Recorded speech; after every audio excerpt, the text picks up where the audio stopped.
Hello students, good morning. ఇవాళ మనం 7th ఆగస్ట్కి సంబంధించినటువంటి కరెంట్ అఫైర్స్ మెయిన్స్ లెవెల్లో చూద్దాము. ఇన్ కేస్ మీకు ఎవరికైనా సరే ఈ క్లాస్ కొంచెం ఫాస్ట్గా వెళ్తుంది అనిపిస్తే ఒక్కసారి మీ ప్లేబ్యాక్ స్పీడ్ ఏదైతే ఉంటుందో అది అడ్జస్ట్ చేసుకోండి. సో దట్ ఏంటి అంటే తక్కువ టైంలో ఎక్కువ అమౌంట్ ఆఫ్ ఇన్ఫర్మేషన్, దాంతోపాటు ఎక్కువ అమౌంట్ ఆఫ్ సబ్జెక్ట్ని గ్రాస్ప్ చేయడానికి ట్రై చేస్తున్నాం అనమాట. సో ఫస్ట్ మనం 7th ఆగస్ట్ మనం చూసుకున్నట్టయితే జ్యుడిషియల్ ఓవర్ రీచ్ గురించి ఒక ఆర్టికల్ ఉంది. ఇక్కడ జ్యుడిషియల్ ఓవర్ రీచ్ ఆర్టికల్ ఎందుకు వచ్చింది అంటే, first of all Galwan clashes జరిగాయి కదా, ఆ టైంలో రాహుల్ గాంధీ గారు ఒక గల్వాన్ క్లాషెస్ గురించి గవర్నమెంట్కి కొంచెం అగ్నెస్ట్ ఒక మాట మాట్లాడారనమాట. సో దానికి గాను అది కోర్టులో డిఫమేషన్ కింద ఆయన మీద కేసు వేశారు. సో ఆ టైంలో జస్టిస్ దీపాంకర్ దత్తా గారు అని చెప్పేసి ఆయన ఒక మాట అన్నారు, if Rahul Gandhi is a true Indian, ఇలాంటి మాటలు చెప్పారు రాహుల్ గాంధీ అని చెప్పేసి. సో ఈ ఆర్టికల్ వచ్చేటప్పటికి రెండు విషయాల గురించి మాట్లాడుతుంది, ఒక డిఫమేషన్ గురించి, ఇంకొకటి జ్యుడిషియల్ ఒక ఓవర్ రీచ్ గురించి మాట్లాడుతుంది అనమాట. సో ఇక్కడ మనం ఫస్ట్ ఆఫ్ ఆల్ డిఫమేషన్ గురించి చూద్దాం. మనం అసలు ఫస్ట్ డిఫమేషన్ అంటే ఏంటి? సెక్షన్ 44 ఆఫ్ ఐపీసీ ప్రకారం చూసుకున్నట్టయితే డిఫమేషన్ అంటే ఏంటి అంటే, ఎవరైనా సరే ఒక పర్సన్ని హార్మ్ చేయడానికి కానివ్వండి, లేదా అది హార్మ్ చేస్తుంది అని తెలిసేసేసి వాళ్ళ రెప్యుటేషన్ని పాడు చేయడానికి కనుక ట్రై చేసినట్టయితే, ఆ పర్సన్ డిఫేమ్ చేయడానికి ట్రై చేస్తే దాన్ని డిఫమేషన్ కింద చెప్తాం అనమాట. ఇది సెక్షన్ 499 ఆఫ్ ఐపీసీలో చెప్పడం జరిగింది. డిఫమేషన్లో రెండు రకాలుగా చెప్తారు, ఒకటి సివిల్ డిఫమేషన్ అంటారు, ఇంకోటి క్రిమినల్ డిఫమేషన్ అంటారు.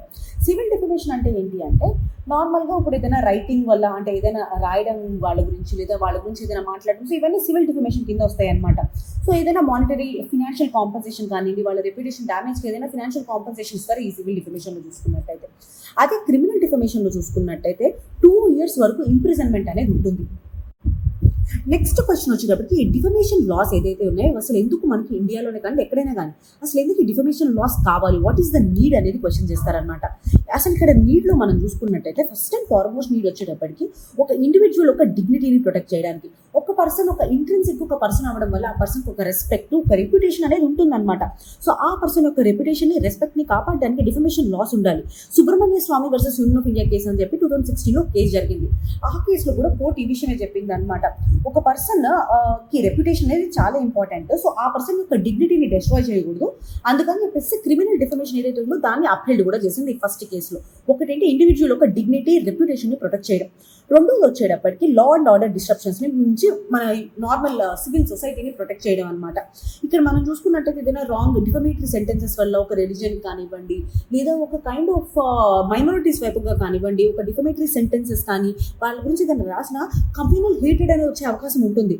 సో ఫర్ ఎగ్జాంపుల్ మనం చూసుకున్నట్టయితే 2013లో ముజఫర్ నగర్లో జరిగినటువంటి రాయిట్స్ ఎందుకని చెప్పేసి డిఫమేటరీ సెంటెన్సెస్ మాట్లాడడానికి కదా. సో ఇలాంటి లా అండ్ ఆర్డర్ డిస్ట్రప్షన్స్ రాకుండా కాపాడడానికి we need defamation. Next third చూసుకున్నట్టయితే మలేషియస్ రూమర్స్ని డిటర్ చేయడానికి పిఆర్ఎస్ లెజిస్లేచర్ అని చెప్పేసి ఒక సైట్ ఉంటుందన్నమాట. వాళ్ళు ఒక రిపోర్ట్ ఇచ్చారు, అదేంటి అంటే 70% ఆఫ్ ఫేక్ న్యూస్ కంప్లైంట్స్ ఏవైతే వస్తున్నాయో అందులో డిఫమేటరీ ఎలిమెంట్స్ అనేవి ఉన్నాయి. అంటే ఆ ఫేక్ న్యూస్లో మాక్సిమం ఒక హేట్రెడ్ కానివ్వండి, లేదా ఒక కమ్యూనిటీ ఆర్ ఒక సెక్షన్ని టార్గెట్ చేయడం ఉందన్నమాట. సో ఇలాంటి మలేషియస్ రూమర్స్ ఉండడం వల్ల కమ్యూనల్ హేట్రెడ్ అనేది వస్తుంది, అలాంటివి రాకుండా ఉండడానికి డిఫమేషన్ అనేది కావాలి. అండ్ నాలుగోది వచ్చేటప్పటికి ఇది ఒక లీగల్ రెమెడీని ప్రొవైడ్ చేస్తుంది. ఫర్ ఎగ్జాంపుల్ ఒక పర్సన్ ఒక రెప్యుటేషన్ని తీసినా సరే, ఒక కమ్యూనిటీని కార్నర్ చేసినా సరే, వాళ్ళకి ఒక లీగల్ రెమెడీ అనేది ఉండాలి కదా. సో అదే డిఫమేటరీ లాస్ అనమాట. సివిల్గా కానివ్వండి, క్రిమినల్గా కానివ్వండి, ఒక లీగల్ రెమెడీ, ఒక ఫైన్ కానీ, అపాలజీ కానీ, లేదా ఒక ఇంప్రిజన్మెంట్ కానీ, ఒక రకమైనటువంటి అకౌంటబిలిటీ అనేది ఉండాలి సిటిజన్స్ కూడా ఒక మాట మాట్లాడేటప్పుడు. సో ఒక లీగల్ రెమెడీని ప్రొవైడ్ చేస్తుంది. ఆ తర్వాత మనం చూసుకున్నట్టయితే సోషల్ హార్మనీ. ఇక్కడ స్పెసిఫిక్గా మనం COVID-19లో చూసుకున్నట్టయితే హెల్త్ కేర్ వర్కర్స్ మీద ఏదో రాంగ్ ఎలిగేషన్స్ మీద చాలా మందిని మనం చూసుకుంటే అటాక్స్ చేయడం జరిగింది. సో ఇలాంటివి ఏమి జరగకుండా సోషల్ హార్మనీ కాపాడాలన్నా సరే డిఫమేటరీ లాస్ అనేది కావాలి. డిగ్నిటీ ప్రొటెక్ట్ చేయాలి, లా అండ్ ఆర్డర్ డిస్ట్రప్షన్స్ నుంచి ప్రివెంట్ చేయాలి, ఇంకా మలేషియస్ రూమర్స్ రాకుండా లీగల్ రెమెడీని ప్రొవైడ్ చేయాలంటే సోషల్ హార్మనీని కూడా క్రియేట్ చేయాలన్నమాట. ఇది need for the defamatory laws. Next మనం చూసుకున్నట్టయితే ఈ డిఫమేటరీ లాస్ ఏదైతే ఉన్నాయో వాటి గురించి ఇండియాలో కొన్ని కేసెస్ ఉన్నాయన్నమాట. మోస్ట్ ఇంపార్టెంట్ కేసు డిఫమేషన్ అనగానే మనం రాయాల్సింది Subramanian Swamy versus union of India case. Subramanian Swamy versus union of India కేసులో ఇందాక మనం ఆల్రెడీ చెప్పుకున్నాం, ఇండివిజువల్ డిగ్నిటీని అప్లై చేసింది అని చెప్పేసి. సో అందులో ఏం చెప్తుంది అంటే, ఒక పర్సన్ యొక్క డిగ్నిటీ చాలా ఇంపార్టెంట్, ఆ పర్సన్ యొక్క రెప్యుటేషన్ చాలా ఇంపార్టెంట్, అందుకని చెప్పేసి క్రిమినల్ డిఫమేషన్ అనేది ఉండాలి అని చెప్పడం జరిగిందనమాట. అండ్ ఈ రెప్యుటేషన్ ఏదైతే ఉందో ఒక పర్సన్ యొక్క రెప్యుటేషన్ ఈజ్ ఆర్టికల్ 21 కింద అండర్ పార్ట్ అనమాట. సో దానికి ఆల్రెడీ మనకి ఆర్టికల్ 19లో ఫ్రీ స్పీచ్ ఉంటుంది, 19 రీజనబుల్ రెస్ట్రిక్షన్స్ ఉంటాయి. సో సుబ్రహ్మణ్య స్వామి కేసులో డిఫమేషన్ని అప్హెల్డ్ చేయడం జరిగింది. అట్లానే మనకి శ్రేయా సింఘల్ కేసులో సెక్షన్ 66 ఆఫ్ ఐటీ యాక్ట్ని స్ట్రక్ డౌన్ చేశారు. అసలు సెక్షన్ 66 ఆఫ్ ఐటీ యాక్ట్ దీని గురించి అంటే ఏదైనా సరే ఒక అఫెన్సివ్ మెసేజ్ ఒక కంప్యూటర్ వల్ల కానివ్వండి, ఒక కమ్యూనికేషన్ డివైస్ వల్ల కానివ్వండి, ఎవరి మీద సరే ఒక అఫెన్సివ్ మెసేజ్ని కనుక మనం పంపించినట్టయితే దాన్ని క్రిమినల్గా చెప్పడం జరిగిందనమాట. సో అందుకని చెప్పేసి సెక్షన్ 66A స్ట్రక్ డౌన్ చేశారు. అండ్ దాంతో పాటుగా ఈ freedom of speech and expression ఏదైతే ఉందో అది నారోగా ఉండకూడదు, దాని రెస్ట్రిక్షన్స్ అనేవి పక్కా ఉంటాయి అని చెప్పడం కూడా జరిగిందనమాట శ్రేయా సింఘాల్ కేసులో. ఈ 2 డిఫమేషన్కి సంబంధించి ఇంపార్టెంట్ కేసు. మూడోది ఇప్పుడు రాహుల్ గాంధీ కేసు అనమాట. ఇప్పుడు రీసెంట్గా మనం మాట్లాడుకుంటున్న కేసు రాహుల్ గాంధీ గారిది. గాల్వాన్ క్యాస్ట్ టైంలో ఆయన మాట్లాడినటువంటి కొన్ని మాటలు డిఫమేటరీగా ఉన్నాయని చెప్పేసి చెప్పడం జరిగింది. కోర్టు ఇప్పుడు ప్రొసీడింగ్స్కి స్టే ఇచ్చింది. ఆ తర్వాత ఫర్దర్గా కేసు అనేది చూడొచ్చు అనమాట. ఒక్కసారి మనం దీంతో పాటు ఈ డిఫమేటరీ లాస్ ఉంటాయి కదా, దానికి చుట్టుపక్కల ఉన్నటువంటి కన్సర్న్స్ కానీ ఛాలెంజెస్ కానీ ఒకసారి చూద్దాం మనం. ఫస్ట్ మేజర్ కన్సర్న్ ఏంటి అంటే ఈ డిఫమేషన్కి freedom of speech and expression ఏదైతే ఆర్టికల్ 19లో మనకి కాన్స్టిట్యూషన్ గ్యారంటీ చేస్తుందో దాని యొక్క వైలేషన్ అనమాట ఈ డిఫమేషన్ మనం చూసుకున్నట్టయితే. ఎట్లా IPC 499 అండ్ 500 సెక్షన్స్ కింద మనకి ఈ డిఫమేషన్ అనేది ఉంది. కానీ మోస్ట్ ఆఫ్ ద టైం మనం చూసుకున్నట్టయితే ఈ డిఫమేషన్స్ అనేవి చాలాసార్లు మిస్యూజ్ చేయబడతాయి అనమాట. స్పెసిఫిక్గా దీనికి మనకు డేటా ఉంది. తమిళనాడు గవర్నమెంట్ 2011 నుంచి 2016 మధ్యలో దాదాపు 200కి పైన డిఫమేషన్ కేసెస్ ఫైల్ చేసింది. ఎవరి మీద? మీడియా అవుట్లెట్స్ మీద కానివ్వండి, లేదా ఎవరైతే గవర్నమెంట్కి ఆపోజిట్గా మాట్లాడారో వాళ్ళ మీద. సో ఇలాంటి కేసెస్ వల్ల మనకి ఏం అర్థమవుతుందంటే the level of misuse it is happening అనేది అర్థమవుతుంది. ఫస్ట్ ఏంటి? ఫండమెంటల్ రైట్స్ యొక్క వైలేషన్ ఫస్ట్ కన్సర్న్. సెకండ్ వచ్చేప్పటికి ప్రెస్ ఫ్రీడమ్కి ఎగనెస్ట్గా అనమాట. జర్నలిస్టే కాదు, మనం స్టాండప్ కామెడీస్ కొంతమంది చూసుకున్నట్టయితే వాళ్ళ పేర్లు కూడా, అంటే ఎవరైతే గవర్నమెంట్కి ఆపోజిట్గా మాట్లాడుతున్నారో లేదా గవర్నమెంట్ ఇంపార్టెంట్ పీపుల్కి ఆపోజిట్గా మాట్లాడుతున్నారో వాళ్ళ మీద ఈ కైండ్ ఆఫ్ కేసెస్ వేయడం జరుగుతుంది అనమాట. అండ్ ఇంకో విషయం చూసుకున్నట్టయితే జర్నలిస్ట్ స్పెసిఫిక్గా ఫ్యాక్చువల్ రిపోర్టింగ్ చేసినా సరే వాళ్ళ మీద FIRs ఉన్నాయి. ఎగ్జాంపుల్ ఏంటి? మనకి COVID-19 టైంలో సుప్రియ శర్మ అనేటటువంటి ఒక జర్నలిస్ట్ మీద ఆవిడ మీద ఇలాంటి డిఫమేషన్ కేసు వేయడం జరిగింది. సో ఇలాంటి కన్సర్న్స్ మన చుట్టూ ఉన్నాయన్నమాట. మూడోది వచ్చేటప్పటికి ప్రొసీజరల్ హెరాస్మెంట్. ఇక్కడ మనం చూసుకున్నట్టయితే డిఫమేషన్ కేసు చాలా టైం పడుతుంది జడ్జిమెంట్ వచ్చేటప్పటికి. అసలు వాళ్ళు గిల్టీనో కాదో దానికన్నా ముందే చూసుకున్నట్టయితే అసలు ఈ ప్రొసీజరే పెద్ద పనిష్మెంట్ చెప్పాలంటే. ఎకనామికల్గా కానివ్వండి, లేదా ఎమోషనల్గా కానివ్వండి, లేదా రెప్యుటేషన్ పరంగా కానివ్వండి. ఒక పర్సన్ యొక్క రెప్యుటేషన్ అనేది ఈ ప్రాసెస్లోనే పోతుంది అనమాట డిఫమేషన్లో. ఎగ్జాంపుల్ మనకి ఈ జుబైర్ కేసు, ఆల్ట్ న్యూస్ యొక్క ఫౌండర్ అయినా ఈ జుబైర్ కేసులో కూడా మనం చూసుకోవచ్చు. ఆ ప్రాసెస్ పనిష్మెంట్ 2022 నుంచి జరుగుతూనే ఉంది అది. నెక్స్ట్ 4 చూసుకున్నట్టయితే స్టేట్ అథారిటీస్ మిస్యూజ్. మనం ఆల్రెడీ చెప్పుకున్నాం పైన మెడ్రాస్ గవర్నమెంట్ ఇంతమంది మీద డిఫమేషన్ కేసు వేసింది అని చెప్పేసి. కోర్ట్స్ దాని ఆ విషయం మీద ఒక రిమార్క్ కూడా ఇచ్చారనమాట. గవర్నమెంట్స్ ఒక ప్రైవేట్ సిటిజన్ లాగా అనుకొని ఇలా సూ చేయలేరు ప్రైవేట్ సిటిజన్స్ని ప్రతిసారి డిఫమేషన్ అని చెప్పేసి కోర్ట్స్ చెప్పడం కూడా జరిగింది. ఆ తర్వాత విషయం వచ్చినప్పటికీ ఫ్రీ స్పీచ్ మీద చిల్లింగ్ ఎఫెక్ట్. మనం ఆల్రెడీ చెప్పుకున్నాం కదా, ఏంటి? Article 19 freedom of speech and ఎక్స్ప్రెషన్ని గ్యారంటీ చేస్తుంది. సో మనకి ఇక్కడ రేవంత్ రెడ్డి గారి కేసు జరిగింది అనమాట 2025లో. సో ఆయన క్యాంపెయిన్లో ఒక స్పీచ్ ఇస్తే ఆ స్పీచ్ కొంచెం డిఫమేటరీగా ఉందని చెప్పేసి కోర్టుకి వెళ్ళారు. కోర్టు ఏం చెప్పింది అంటే ఇది క్యాంపెయిన్ స్పీచ్ డిఫమేటరీ కింద రాదు అని చెప్పేసి హైకోర్టు రేవంత్ రెడ్డి గారి కేసుని కొట్టేయడం జరిగింది. So what ever it is, ఫైనల్గా ఏమవుతుందంటే డిసెంట్ని స్టిఫిల్ చేయడము అండ్ జర్నలిజం అంటే ఫ్రీగా జర్నలిజం చేయలేకపోవడము. ఒక రకమైన భయం ఉంటుంది ఒక గవర్నమెంట్ నుంచి ఒకటే మాట్లాడుతున్నప్పుడు డిఫమేషన్ కేసు వస్తుందేమో అని చెప్పేసి. సో ఇవన్నీ కన్సర్న్స్గా ఉన్నాయి డిఫమేషన్కి. So what could be the way forward? First of all balance చేయాలన్నమాట. దీన్ని ఫ్రీడమ్ ఆఫ్ స్పీచ్ ఆర్టికల్ 19లో గ్యారంటీ చేసినటువంటి ఫ్రీడమ్ ఆఫ్ స్పీచ్ అండ్ దాంతోపాటు ఒక పర్సన్ యొక్క రెప్యుటేషన్. మనం ఆల్రెడీ చూసాం కదా సుబ్రహ్మణ్య స్వామి గారి కేసులో రెప్యుటేషన్ అనేది చాలా ఇంపార్టెంట్ అండ్ దానికోసం క్రిమినల్ డిఫమేషన్ ఉండాలి అని చెప్పేసి కోర్టు చెప్పడం జరిగింది. అండ్ అదే కాకుండా లా కమిషన్ 2024లో ఇచ్చినటువంటి రిపోర్ట్ ప్రకారం కూడా చూసుకున్నట్టయితే ఆర్టికల్ 19(2) కింద అంటే ఒక రీజనబుల్ రెస్ట్రిక్షన్ కింద డిఫమేషన్ అనేది ఉండాల్సిందే అని చెప్పడం జరిగింది అనమాట. నెక్స్ట్ ఇంకోటి చూసుకున్నట్టయితే ఆల్టర్నేటివ్ డిస్ప్యూట్ రిజల్యూషన్ ADRs అంటారు. ADRస్ని ప్రమోట్ చేయాలి. స్పెసిఫిక్గా ఏంటి ఆల్టర్నేటివ్ డిస్ప్యూట్స్లో ఏంటి అంటే ఇక్కడ మనకి నాట్ ఓన్లీ ఫైన్ ఇంపోజ్ చేయడము లేదా ఒక ఇంప్రిజన్మెంట్ ఇవ్వడమే కాదు. ఇక్కడ భారతీయ న్యాయ సంహిత ఏం చెప్తుంది అంటే కమ్యూనిటీ సర్వీస్ ఒక కైండ్ ఆఫ్ పనిష్మెంట్గా చెప్తుంది అనమాట. అంటే different kinds of punishment expose చేయాలి వాళ్ళకి. అండ్ దాంతోపాటు మీడియేషన్ ఆర్బిట్రేషన్ యూజ్ చేయడం వల్ల ఇంప్రిజన్మెంట్స్ని అవాయిడ్ చేయొచ్చు. మూడో చూసుకున్నట్టయితే ప్రొవిజన్స్ ఏవైతే ఉన్నాయో వాటిని క్లారిఫై చేయాలి. అసలు ఈ డిఫమేషన్లో పబ్లిక్ ఇంట్రెస్ట్ అని చెప్పేసి మెలీషియస్ ఇంటెంట్ అని చెప్పేసి డిఫరెంట్గా ఉన్నాయి. సో ఒక పర్సన్ని నార్మల్గా కే ఆర్టికల్ రాసిన ఇతనికి మెలీషియస్ ఇంటెంట్ ఉంది అని చెప్పి పెట్టేయచ్చు అనమాట. సో అలా కాకుండా పబ్లిక్ ఇంట్రెస్ట్ అంటే ఏంటి, ఆర్ఎల్స్ మెలీషియస్ ఇంటెంట్ అంటే ఏంటి, సో వీటి మధ్య డెఫినేషన్ అనేది చాలా క్లియర్గా ఉండాలి. సో దానివల్ల వీటిని మిస్యూజ్ కాకుండా చూడొచ్చు. 4 వచ్చేప్పటికి హెరాస్మెంట్ని ప్రివెంట్ చేయాలి. మనం ఇందాక జుబైర్ గారి కేసు చూసాం, ఆల్టూస్ కో-ఫౌండర్. అసలు ప్రాసెసే పనిష్మెంట్. సో ఇంత లాంగ్ ట్రయల్స్ లేకుండా ఫాస్ట్ ట్రాక్ కోర్ట్స్ పెట్టడము, ఆ ఫాస్ట్ ట్రాక్ కోర్ట్స్ ద్వారా తొందరగా ఈ డిఫమేషన్కి సంబంధించినటువంటి కేసెస్ క్లియర్ అయిపోవడం చేయాలి. అండ్ ఇంకా మనం చూసుకున్నట్టయితే we should limit the government misuse. మనం ఆల్రెడీ చెప్పాం కదా, మెడ్రాస్ గవర్నమెంట్ దాదాపు 200+ డిఫమేషన్ కేసులు వేసిందని చెప్పేసి, అండ్ కోర్టు కూడా చాలాసార్లు మెడ్రాస్ హైకోర్టు కూడా చెప్పింది గవర్నమెంట్ కూడా ప్రైవేట్ సిటిజన్స్ మీద అట్లా సూ చేయలేదు అని చెప్పేసి. సో ఇలాంటి జడ్జ్మెంట్స్ని ముందుకు తీసుకెళ్ళి గవర్నమెంట్ యొక్క మిస్యూజ్ని ఆపగలగాలి. అండ్ సివిక్ ఎడ్యుకేషన్, పర్సన్స్ కూడా ఎలా మాట్లాడాలి, ఎథికల్గా ఎలా మాట్లాడి, పక్కన వాళ్ళ రెప్యుటేషన్ తీయకుండా ఎలాంటివి రాయాలి, అలాంటి సివిక్ ఎడ్యుకేషన్ని ప్రమోట్ చేయగలగాలన్నమాట. అండ్ ఇంకా మనం గ్లోబల్ ట్రెండ్స్ గురించి చూసుకున్నట్టయితే యునైటెడ్ నేషన్స్ అండ్ కొన్ని డెమోక్రటిక్ కంట్రీస్, శ్రీలంక లాంటి కంట్రీస్ ఈ డిఫమేషన్ యొక్క డీక్రిమినలైజేషన్ చేయాలి అని చెప్పడం జరిగింది. అంటే it should not be criminal offence, it can be civil offence. And civil defamation ఉంచాలి, అండ్ అది కూడా విత్ సేఫ్ గార్డ్స్ ఉంచాలి అని చెప్పడం జరిగింది అనమాట. ఇది డిఫమేషన్కి సంబంధించినటువంటి న్యూస్. సో ఇప్పుడు మనం సెకండ్ టాపిక్ గురించి మాట్లాడుకుంటున్నాము. సెకండ్ టాపిక్ వచ్చేటప్పటికి మైక్రో ప్లాస్టిక్స్. రీసెంట్గా ఒక మినిస్ట్రీ ఇచ్చినటువంటి రిపోర్ట్ ప్రకారం చూసుకున్నట్టయితే ఇండియాలో మైక్రో ప్లాస్టిక్ కంటామినేషన్ అనేది చాలా ఎక్కువగా ఉంది. అండ్ 2 మేజర్ రీజన్స్ చెప్పారు ఈ మైక్రో ప్లాస్టిక్ కంటామినేషన్కి. ఒకటి వచ్చేటప్పటికి రివర్ అయిన ప్రాబ్లం అనమాట. అంటే రివర్స్ నుంచి ఏదైతే రివర్స్లో ఫ్లో అవుతున్నాయో వాటి నుంచి వచ్చేటటువంటి మైక్రో ప్లాస్టిక్స్. అండ్ రెండోది వచ్చేటప్పటికి ఫిషింగ్ నెట్స్ ఉంటాయి కదా, ఓషన్లో వాడుతూ ఉంటారు.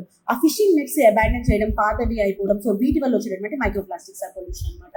సో ఈ 2 major sources of micro plastic pollution అని చెప్పి. మైక్రో ప్లాస్టిక్స్ అంటే ఏంటి? ఏదైనా సరే ప్లాస్టిక్ లెస్ దెన్ 5 mm కనుక ఉన్నట్టయితే మనం దాన్ని మైక్రో ప్లాస్టిక్ అంటాం అనమాట. 1 నుంచి 5 mm వరకు ఉంటాయి, అప్రాక్సిమేట్గా 1 నుంచి 5 mm.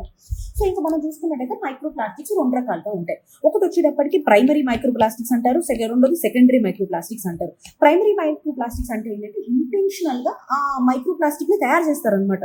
ఫర్ ఎగ్జాంపుల్ మనం ఇక్కడ కాస్మెటిక్స్, సన్ స్క్రీన్స్, వీటిలో చూడొచ్చు ఈ ప్రైమరీ మైక్రో ప్లాస్టిక్స్ ని. సెకండరీ మైక్రో ప్లాస్టిక్స్ అంటే నార్మల్ గా ప్లాస్టిక్ అనేది తయారు చేస్తారు, కానీ అది మెల్లమెల్లగా బ్రేక్ డౌన్ అవడం వల్ల అది మైక్రో ప్లాస్టిక్ గా మారుతుంది అనమాట. సో ఇవి సెకండరీ మైక్రో ప్లాస్టిక్స్.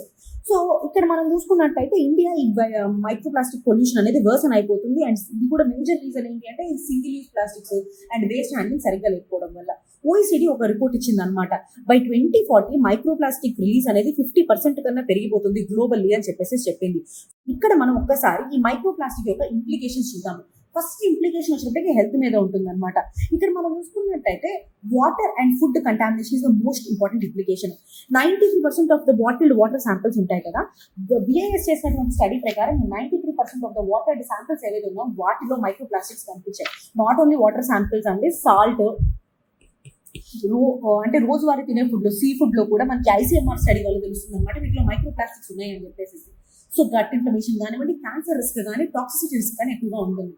రెండోది వచ్చేప్పటికి ఫుడ్ అండ్ వాటరే కాదు, ఎయిర్ బోర్న్ ఎక్స్పోజర్ అంటే గాల్లో కూడా మైక్రో ప్లాస్టిక్స్ ఉన్నాయంట. IIT ఢిల్లీ వాళ్ళు చేసినటువంటి స్టడీ ప్రకారం చూసుకున్నట్టయితే స్పెసిఫిక్ గా ఢిల్లీ ఎయిర్ శాంపిల్స్ లో వీళ్ళు చేశారనమాట ఈ study, industrial clusters Delhi air samples లో. సో అక్కడ ఎయిర్ బోర్న్ మైక్రో ప్లాస్టిక్స్ కూడా ఉన్నాయన్నమాట. సో వాటిని ఇన్హేల్ చేయడం వల్ల ఆస్తమా కానీ, బ్రాంకైటిస్ కానీ ఇవన్నీ వచ్చేటటువంటి అవకాశం ఉంటుంది. మూడోది వచ్చినప్పటికీ హ్యూమన్ బాడీస్ లో స్పెసిఫిక్ గా వీళ్ళు ఏంటి ఎయిమ్స్ ఢిల్లీ వాళ్ళు ఒక స్టడీ చేశారు. హ్యూమన్ బ్లడ్, ప్లసెంటల్ టిష్యూస్ ఉంటాయి కదా, వాటిల్లో మైక్రో ప్లాస్టిక్స్ ఉన్నాయా లేదా అని చెప్పేసి టెస్ట్ చేశారనమాట.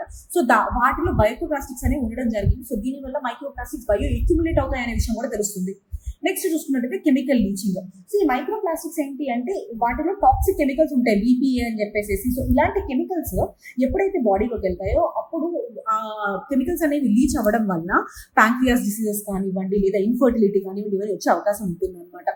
ఇంకోటి వచ్చేప్పటికి ఎన్వైరన్మెంటల్ మీద ఉండేటటువంటి ఇంపాక్ట్స్ ఈ మైక్రో ప్లాస్టిక్స్ మీద. ఈ 2 మేజర్ ఇంపాక్ట్స్ అండి. ఫస్ట్ ఎన్వైరన్మెంట్ మీద చూసుకున్నట్టయితే సాయిల్. ఐకార్ స్టడీ ప్రకారం చూసుకున్నట్టయితే ఈ ఫర్టిలైజర్స్ ఏవైతే సాయిల్స్ లో వేస్తున్నారో వాటిలో మైక్రో ప్లాస్టిక్స్ ఉండడం వల్ల పంజాబ్ అండ్ మహారాష్ట్ర ఏరియాస్ లో ఈ మైక్రో ప్లాస్టిక్స్ సాయిల్స్ ఉండడం వల్ల సాయిల్ లో కనిపించినాయి అన్నమాట మైక్రో ప్లాస్టిక్స్. సో ఆ ఫర్దర్ గా ప్లాంట్స్ అటాక్ చేసుకుంటే ఆ ప్లాంట్స్ ని మనం తీసుకుంటాం. సో ఇవన్నీ bio accumulation and bio magnification కి దారితీస్తాయి కదా. సో నెక్స్ట్ రెండోది వచ్చినప్పటికీ water bodies. Central pollution control board ఏం చెప్పింది, గంగాలో per meter cube 600 పార్టికల్స్ ఉన్నాయి అనమాట micro plastics. And one of the highest 600 particles per metre cube ఉన్నాయి అంటే. అండ్ ఇంకా మనం చూసుకున్నట్టయితే వైల్డ్ లైఫ్, బర్డ్స్ కానీ, మెరైన్ యానిమల్స్ కానీ ఈ మైక్రో ప్లాస్టిక్స్ తినడం వల్ల చోకింగ్ అండ్ డెత్ అనేది జరుగుతుంది. అండ్ దీనివల్ల బయోడైవర్సిటీ హాట్స్పాట్స్ ఉంటాయి కదా, ఎక్కడైతే మైగ్రేటరీ బర్డ్స్ వస్తూ ఉంటాయి, ఫర్ ఎగ్జాంపుల్ చిలుక కానీ, రాన్ ఆఫ్ కచ్ కానీ. సో ఇక్కడ బయోడైవర్సిటీ అనేది సీరియస్ థ్రెట్ గా ఉంటుంది. నెక్స్ట్ మనం చూసుకున్నట్టయితే ఇంత ప్రాబ్లమ్స్ ఉన్నాయని తెలుసు కదా, బట్ కానీ why were we having challenges in tackling this micro plastic pollution. First thing ఏంటి అంటే మైక్రో ప్లాస్టిక్స్ ఫుడ్ లో కానీ, వాటర్ లో కానీ, ఎయిర్ లో కానీ ఉన్నాయని చెప్తున్నాం కదా, వాటిని ట్యాకిల్ చేయడానికి ఒక లీగల్ స్టాండర్డ్ అంటూ లేదు, ఒక లా అంటూ లేదు, మైక్రో ప్లాస్టిక్స్ ఇంతకన్నా తగ్గకూడదని లేదు, ఇలాంటివి ఏమీ లేదంటే అది మేజర్ రీజన్. రెండోది వచ్చేటప్పటికి కాంప్రహెన్సివ్ ఒక నేషనల్ లెవెల్లో రీసెర్చ్ కానీ, మానిటరింగ్ కానీ లేదు ఈ మైక్రో ప్లాస్టిక్స్ కి. ఆ తర్వాత వీక్ వేస్ట్ మేనేజ్మెంట్. ఇప్పుడు ప్లాస్టిక్ వేస్ట్ గురించి చూసుకున్నట్లయితే మొత్తంలో ఒక 30% మాత్రమే రీసైకిల్ చేస్తున్నాము. అంటే rest of the 70% of the plastic break down అవుతుంది కదా. బ్రేక్ డౌన్ అవుతున్నప్పుడు ఇది మైక్రో ప్లాస్టిక్ అయ్యేటువంటి అవకాశం ఉంటుంది కదా. సో మనం ప్లాస్టిక్ వేస్ట్ అనేది సరిగ్గా మేనేజ్ చేసినట్టయితే ఈ ప్రాబ్లం ఉండదు. నెక్స్ట్ 4 చూసుకున్నట్టు single use plastic ban. Already మనకి సింగిల్ యూజ్ ప్లాస్టిక్ బ్యాన్ అనేది ఉంది, కానీ ఇది సరిగ్గా ఎన్ఫోర్స్ చేయలేకపోవడం one of the major reason అనమాట. ఎప్పుడైతే సింగిల్ యూజ్ ప్లాస్టిక్ అనేది మనం సరిగ్గా ఎన్ఫోర్స్ చేయలేకపోతున్నాం ఈ బ్యాన్ ని, సింగిల్ యూజ్ ప్లాస్టిక్ ఎక్కువగా ఉంటుంది, అది ఎక్కువగా మైక్రో ప్లాస్టిక్ అయ్యేటువంటి అవకాశం ఉంటుంది. ఓకే, ఇది ఛాన్సెస్. నెక్స్ట్ మనం చూసుకుంటే గవర్నమెంట్ దీనికోసం తీసుకొచ్చినటువంటి ఇనిషియేటివ్స్ ఏంటి. గవర్నమెంట్ ఇనిషియేటివ్ వచ్చేటప్పుడు first important plastic waste management rules తీసుకొచ్చింది. సో అందులో సింగిల్ యూజ్ ప్లాస్టిక్ ని బ్యాన్ చేశారు. అఫ్కోర్స్ ఎఫెక్టివ్ గా లేదు, బట్ కానీ government try its own step. Single use plastic ని బ్యాన్ చేసింది అండ్ ఎక్స్టెండెడ్ ప్రొడ్యూసర్ రెస్పాన్సిబిలిటీ. అంటే ఇప్పుడు ఎగ్జాంపుల్ ఒక ప్రొడ్యూసర్ ఒక పర్సన్ ఒక ప్రోడక్ట్ ని తయారు చేస్తున్నాడు అనుకోండి, ఆ తయారు చేసినటువంటి ప్రోడక్ట్ ఉంటుంది కదా, సో ఆ ప్రోడక్ట్ యొక్క రికవరీ కూడా పర్సన్ మీద పడుతుంది అనమాట. దాన్ని extended producer responsibility or EPR అంటారు. Government of India plastic waste management rules కింద సింగిల్ యూజ్ ప్లాస్టిక్స్ బ్యాన్ చేసింది అండ్ దాంతో పాటు ఈపీఆర్ ని కూడా తీసుకొని వచ్చింది. ఆ తర్వాత మనం చూసుకున్నట్టే నేషనల్ డాష్ బోర్డ్ తీసుకొచ్చింది అనమాట. స్ట్రేట్ వైడ్ అసలు కంప్లై అవుతున్నారా లేదా అని చెప్పి తెలుసుకోవడానికి ఈ నేషనల్ డాష్ బోర్డ్ ని కూడా గవర్నమెంట్ ఆఫ్ ఇండియా తీసుకురావడం జరిగింది. ఆ తర్వాత government initiative Swachh Bharat machine 2.0. So ఇక్కడ మేజర్ థింగ్ ఏంటంటే సోర్స్ సెగ్రిగేషన్. సోర్స్ లోనే ప్లాస్టిక్ వేస్ట్ ఏదైతే ఉందో దాన్ని సెగ్రిగేట్ చేస్తున్నామా లేదా, అండ్ సెగ్రిగేట్ చేసింది కరెక్ట్ గా కలెక్ట్ చేస్తున్నారా, కలెక్ట్ చేసింది కరెక్ట్ గా రీసైకిల్ చేస్తున్నారా అనేది స్వచ్ఛ భారత్ మిషన్ తీసుకోవడం జరిగింది. Next Namami Gange programme. So ఇందులో ఏంటి అంటే ఫిల్టరేషన్ పాయింట్స్ అని పెట్టారనమాట ఈ మైక్రో ప్లాస్టిక్స్ ని ఫిల్టర్ చేయడానికి. అండ్ ప్రతిసారి ఈ మైక్రో ప్లాస్టిక్ గంగాలో ఎంత ఉంది అనేది మానిటర్ చేస్తున్నారు. అండ్ దాంతోపాటు ఎన్సీఏపీ ఎయిర్ స్టాండర్డ్స్ అనమాట. సో దానివల్ల air Born micro plastics monitoring అనేది కూడా స్టార్ట్ చేసింది గవర్నమెంట్. వే ఫార్వర్డ్ ఏంటి, అసలు దీనికి ఏం చేయాలి అని చూసుకున్నట్టయితే ఇందాక మనం ఏం చెప్పాము, ఛాలెంజెస్ లో లీగల్ లిమిట్స్ అనేవి లేవు, లీగల్ సేఫ్ గార్డ్స్ అనేవి లేవు అని చెప్పాం కదా. సిపిసిబి కానివ్వండి, ఎఫ్ఎస్ఎస్ఏఐ కానీ, సో వీళ్ళందరూ ఇన్స్టిట్యూషనల్ మెకానిజం కింద మైక్రో ప్లాస్టిక్ లిమిట్స్ అనేవి మానిటర్ చేయాల్సి ఉంటుంది, దాంతోపాటు సెట్ చేయాల్సి ఉంటుంది. ఫస్ట్ ఆఫ్ ఆల్ రెగ్యులేషన్ చేయాలి. రెండోది ఏంటి అంటే ఇందాక మనం ఛాలెంజెస్ లో చెప్పాము, ఒక నేషనల్ లెవెల్ ఇంటిగ్రేటెడ్ ఫండింగ్ లేదు, మానిటరింగ్ లేదు అని చెప్పేసి. సో దానికోసం నేషనల్ లెవెల్ ఇన్స్టిట్యూషన్ అయినటువంటి సిఎస్ఐఆర్ కానివ్వండి, ఐసీఎంఆర్ కానివ్వండి, వీళ్ళకి ఫండింగ్ ఇవ్వాల్సి ఉంటుంది మానిటరింగ్ మీద, రీసెర్చ్ స్టడీస్ చేయడానికి. ఆ తర్వాత waste management, extended producer responsibility and దాంతో పాటు స్వచ్ఛ భారత్ మిషన్ కింద రీసైక్లింగ్, సెగ్రిగేషన్ యొక్క మానిటరింగ్ చేయాలి. అండ్ ఇంకా దాంతో పాటుగా బయో ప్లాస్టిక్స్ ఉంటాయి కదా. బయో ప్లాస్టిక్స్ అంటే ఇవి నార్మల్ ప్లాస్టిక్స్ లాగా కాదు, బయో డిగ్రేడ్ అయిపోతాయి అనమాట. అంటే ఒక సర్టెన్ పాయింట్ తర్వాత భూమిలో తొందరగా కలిసిపోతాయి నార్మల్ ప్లాస్టిక్ తో కంపేర్ చేస్తే. ఇలాంటి బయో ప్లాస్టిక్స్ ని ప్రమోట్ చేయాలి, పిఎల్ఐ స్కీమ్ కానివ్వండి, మేక్ ఇన్ ఇండియా స్కీమ్స్ వల్ల కానివ్వండి. నెక్స్ట్ ఇంకోటి వచ్చి ఏంటి అంటే పబ్లిక్ అవేర్నెస్ క్రియేట్ చేయాలి. అసలు ప్లాస్టిక్ ఏంటి, బయో ప్లాస్టిక్ ఏంటి, ఈ రెండింటి మధ్య డిఫరెన్స్ ఏంటి, అండ్ ఈ రెండింటిని కనిపెట్టడానికి ఎక్కువ లేబులింగ్ లాంటివి అండ్ వాళ్ళకి ఎడ్యుకేషన్ ప్రొవైడ్ చేయడానికి ఇవన్నీ చేయాల్సి ఉంటుంది అనమాట. ఇవన్నీ వే ఫార్వర్డ్ కింద రాసుకోవచ్చు మనం. So how do we conclude this microplastics? Microplastic చూడడానికి సైలెంట్ గానే ఉంటుంది ఈ పొల్యూషన్ అనేది, కానీ significant health and environmental impacts అనేవి ఉంటాయి అనమాట. సో దీనికోసం ఇన్స్టిట్యూషన్ లో ఒక మల్టీ ప్రోంగ్డ్ స్ట్రాటజీ అనేది కావాలి. అండ్ ఇది ప్లానెటరీ క్రైసిస్ కాకుండా అడ్డుకోవాలి అంటే it is in our hands. ఇది మన మైక్రోప్లాస్టిక్స్ టాపిక్ గురించి. మనకి నెక్స్ట్ టాపిక్ వచ్చేటప్పటికి ఇందులో what is potential of biochar అని చెప్పేసి ఉందన్నమాట. ఫస్ట్ ఏంటి అసలు బయోచార్ అంటే ఏంటి అనేది తెలుసుకోవాలి మనం. మీరు ఒకసారి ఇక్కడ ఇమేజ్ చూడండి, ఇక్కడ బ్లాక్ గా బర్న్ అయిపోయినటువంటి మెటీరియల్ కనిపిస్తుంది చూసారా, దాన్నే బయోచార్ అంటారు. సో ఇది ఎట్లా తయారవుతుంది అంటే అగ్రికల్చర్ వేస్ట్ కానివ్వండి, లేదా అంటే క్రాప్స్ రెసిడ్యూస్ ఉంటాయి కదా, మున్సిపల్ వేస్ట్ కానీ, వీటిని బర్నింగ్ చేస్తే వచ్చేది మనకి బయోచార్ అనమాట. It's one of the stable and long lasting solution. So that carbon ఏదైతే ఉంటుందో ఈ ప్రోడక్ట్స్ లో, అంటే ఈ స్పెసిఫిక్ అగ్రికల్చర్ వేస్ట్ లో కానీ దాన్ని స్టోర్ చేసుకునేటటువంటి అవకాశం ఉంటుంది. సో ఒక్కసారి మనం బయోచార్ గురించి చూద్దాం. బయోచార్ అంటే ఏంటి? It's carbon rich material, organic content the crop residues అవి చెప్పుకున్నాం కదా, వాటిని లో ఆక్సిజన్ కండిషన్స్ లో పైరోలసిస్ చేస్తే అప్పుడు మనకి బయోచార్ అనేది డెవలప్ అవుతుంది అనమాట. సో ఇది ఒక nature based solution carbon sequestration చేసుకోవడానికి. ఒక్కసారి బయోచార్ యొక్క బెనిఫిట్స్ చూద్దాం. ఫస్ట్ ఇంపార్టెంట్ బెనిఫిట్ ఏంటి అంటే కార్బన్ సీక్వెస్ట్రేషన్ అంటారు.